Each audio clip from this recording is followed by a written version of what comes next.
So Pascal pretty much covered everything in my presentation. But I think what I'll do is, I'll talk a little bit about what we're hearing from our enterprise customers, what I think that means for the future of enterprise services, and how the map is going to support that with the development of the standards. It really reinforces the vision that Pascal just talked through. So, I don't know if anybody ever read this. I'm pretty sure that this basically says, don't listen to anything I say. At least not when I'm buying or selling stock. I think that's a summary of that. So I'll talk a little bit about the conversations that I have with our enterprise customers, what's driving them in what they want for new services. And a lot of these trends they're not new to you, but just sort of reinforce some of them. So the Internet of Things, I don't think there's any argument that the number of devices is exploding.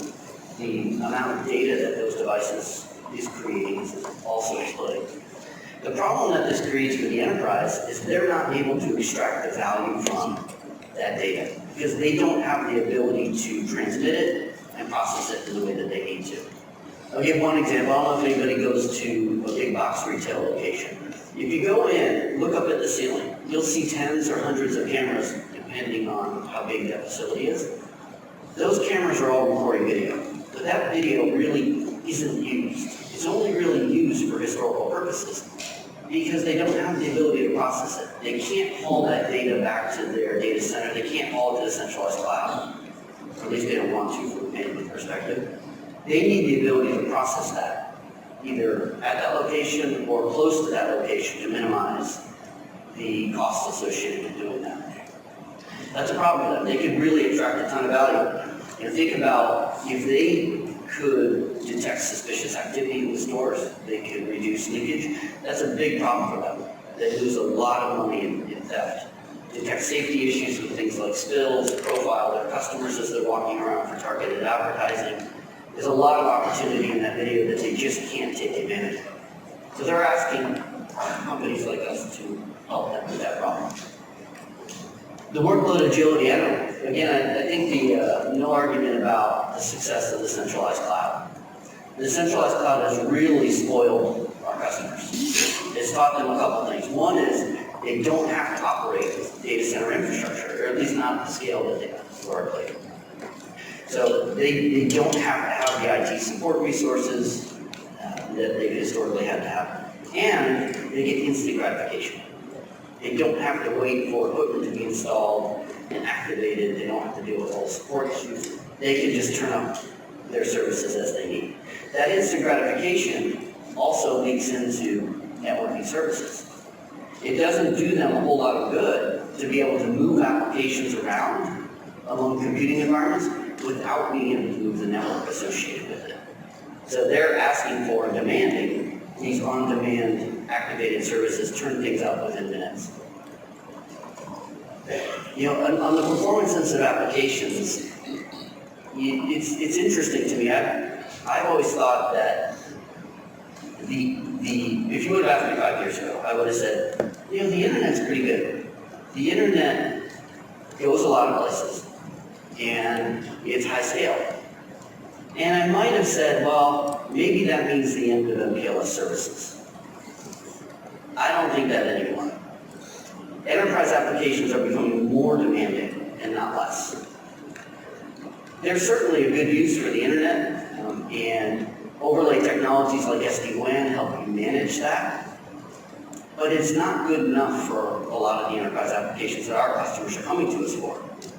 One that's we're working with a customer right now is they're in the food service industry, and they have retail locations, and they have employees in those locations doing food processing.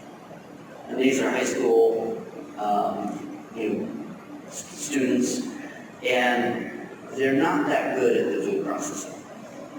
And they're spending a lot of hours doing it, and they're wasting a lot of product as a result. So they came to us with this problem and said, how do we solve this? We want to create these regional processing centers, and we want to have robots do the processing. Now, the cloud's taught them that they don't have to operate infrastructure. And so they come to us and say, how do we create a compute environment with the networking services that has the right performance for the control loop for these robots. Those applications that are controlling the robots can't be located very far from the robots themselves. And so how do you solve that problem with a combination of network and compute? You know, that's just one application. As robotics continues to scale, that's going to become an increasing problem. When those robots do eventually move to the retail stores, if they do, they're going to have that problem in the store. They're not going to be able to put that compute there. They're going to need a dynamic, high-performance networking environment to be able to connect to that compute platform. So performance-managed networking, I think, is going to become a critical part of enterprise network services as their applications evolve.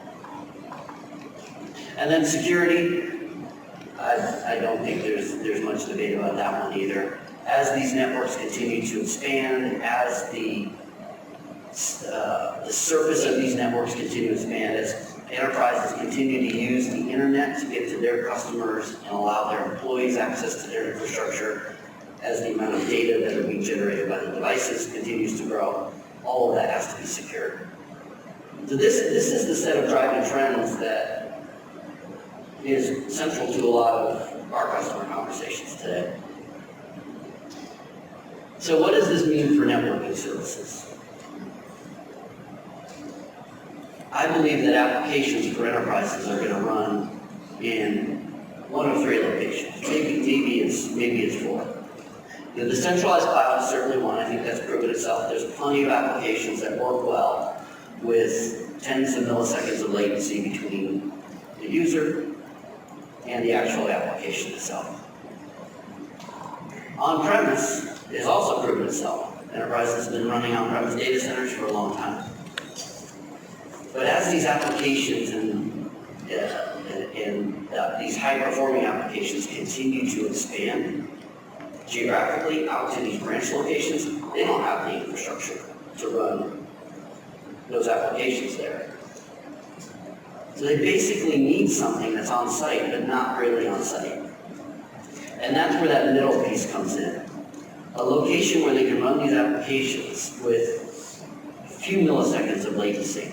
And Pascal mentioned it, but carriers like CenturyLink, you know, we've had networks that have been around for many, many years, and they were built initially with copper infrastructure that had high loss, and that required that we put equipment in close proximity to the users. And that space, those buildings, the central offices, the nondescript buildings, they used to be filled with big old telephone switches and big old DAXs. I went and toured the central office that serves my home just a few weeks ago, and you go into this building. It's not an attractive building, it's a functional building.